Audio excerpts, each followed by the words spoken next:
Hello बच्चों, स्वागत है आपका आपके अपने यूट्यूब चैनल वेक्टमी में। और आज हम क्लास 9 फिजिक्स चैप्टर 1 मोशन का 7th लेक्चर करेंगे। जैसा कि मैंने आपको 6 लेक्चर में ग्राफिकल रिप्रेजेंटेशन ऑफ मोशन को डिटेल में समझाया था और मैंने आपको बोला भी था कि आगे आने वाले लेक्चर्स में हमें दो बातों की बहुत ज़्यादा रिक्वायरमेंट होगी, जिसमें से मैंने आपको वेलोसिटी टाइम ग्राफ से रिलेटेड दो बातें बताई थी। मैंने बोला था कि अगर अगर आप स्लोप निकालते हैं वेलोसिटी टाइम ग्राफ का तो वो क्या देगा, एक्सेलरेशन देगा।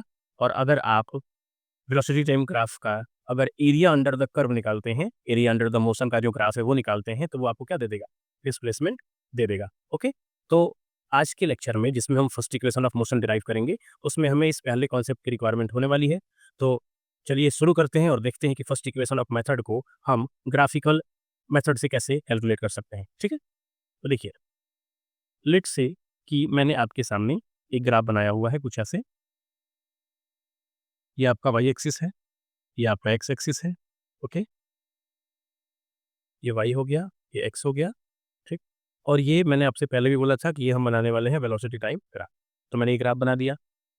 अब लेट्स से कि किसी बॉडी की जो वेलोसिटी है वो टाइम के साथ कुछ इस तरीके से चेंज हो रही है। मतलब इनिशियली वो यहाँ पे थी और यहाँ से कुछ समय बाद उसका चेंज कुछ इस तरीके का हो गया। ठीक, तो अगर आप ध्यान से इस डायग्राम को नोटिस करें, इसका मतलब ये हुआ कि जब टाइम 0 था, मतलब इनिशियल टाइम पे इसकी कुछ ना कुछ इनिशियल वेलोसिटी थी, let's say it is you. ठीक है? और जब टाइम में हम यहाँ पे पहुँच गए, तो इसकी फाइनल वेलोसिटी भी कुछ ना कुछ है यहाँ पे, और ये वेलोसिटी क्या है? वी। तो ओवरऑल अगर मैं इसे यहाँ पे रिप्रेजेंट करूँ, तो मैं कह सकता हूँ कि ये जो पॉइंट आपको दिख रहा है, वो initial velocity of the object है। और जो ये पॉइंट दिख रहा है, मतलब यहाँ पर वाई एक्सिस पर जो ये पॉइंट है, ये क्या है? Final velocity of the object. और अगर इसको मैं एक्स एक्सिस पे ड्रॉ करूँ कुछ ऐसे, तो ये क्या है आपका पॉइंट? ये है, let's say this is a time T. Okay, तो अगर आप इस टाइम एक्सिस के पैरेलल इस टाइम एक्सिस के पैरेलल यहाँ पर एक लाइन ड्रॉ करें, तो क्या ये लाइन आपको कुछ इस तरीके से दिखाई देगी? देखिए, क्या ये लाइन कुछ ऐसे दिखेगी? ठीक, और क्या ये नई लाइन आपके स्लोप के साथ, मैंने क्या बोला था, ये जो लाइन होती है वो क्या होती है? स्लोप होती है। तो क्या ये लाइन इस स्लोप के साथ कुछ एंगल बना रही है यहाँ पे? तो लेट्स से कि ये एंगल क्या है? इन दोनों के बीच का एंगल थीटा है। ओके, तो अगर हम चाहें तो in the term of angle that is theta हम स्लोप निकाल सकते हैं। और नहीं तो आप क्लास 10th के लिए एक डायरेक्ट फॉर्मूला याद रखो कि हियर, अगर आपको कभी भी किसी भी ग्राफ का स्लोप निकालना हो, तो स्लोप का सिर्फ एक फॉर्मूला आप याद रखिए कि जो वाई एक्सिस का कंपोनेंट होता है उसको आप डिवाइड कर दो एक्स एक्सिस के कंपोनेंट से, और इस केस में जो वैल्यू मिलेगी वही आपका क्या होगा? स्लोप होगा। ठीक है, तो चलिए जरा इसको कैलकुलेट करते हैं और देखते हैं कि हमें एग्जैक्टली स्लोप क्या मिलता है। ओके, तो देखिए, नाउ आपको बेहतर पता है कि वाई एक्सिस का कंपोनेंट हम चाहे तो निकाल सकते हैं। कैसे निकलेगा? देखिए, यहाँ से लेकर यहाँ तक ये क्या है? यू है। और ये पूरी क्वांटिटी क्या है? वी है। जैसा कि आप यहाँ पे देख पा रहे होंगे, ये पूरी क्वांटिटी क्या है? वी है, और ये छोटी क्वांटिटी क्या है? यू है। अगर मैं आपसे पूछूं कि ये पूरी क्वांटिटी वी है और ये छोटी क्वांटिटी यू है, तो फिर ये कितना होगा? तो क्या ये वी माइनस यू नहीं होगा? हम बड़ी क्वांटिटी में से छोटी वाली को क्या कर देंगे? माइनस कर देंगे। यानी हमें यहाँ पे क्या मिल रहा है? वाई एक्सिस की जो वैल्यू है वो मिल गई मुझे वी माइनस यू।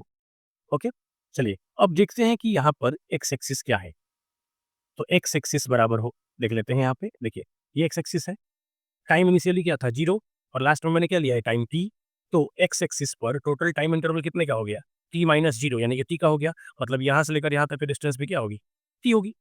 तो हम कह सकते हैं यहाँ पे कि एक्स एक्सिस की जगह पे हम डायरेक्टली क्या प्लेस कर सकते हैं? हम यहाँ पे टी प्लेस कर सकते हैं। ओके, और अभी मैंने आपको फॉर्मूले के अकॉर्डिंग ये बात समझाया था कि स्लोप की वैल्यू किसके बराबर होती है? Y axis by X axis के। और अभी कुछ देर पहले मैंने आपको ये भी बताया था कि जो स्लोप होता है वेलोसिटी टाइम ग्राफ का, वो क्या देता है? वो देता है आपका एक्सेलरेशन। इट मीन्स कि अगर मैं इस बात को, और जो मैंने अभी ये लिखा हुआ है स्टेटमेंट, अगर मैं इसको इसको आपस में कंपेयर करूं, तो क्या मैं अब डायरेक्टली ये कह सकता हूं कि दैट इज, जो एक्सेलरेशन होगा वो बराबर होगा V minus U by T के।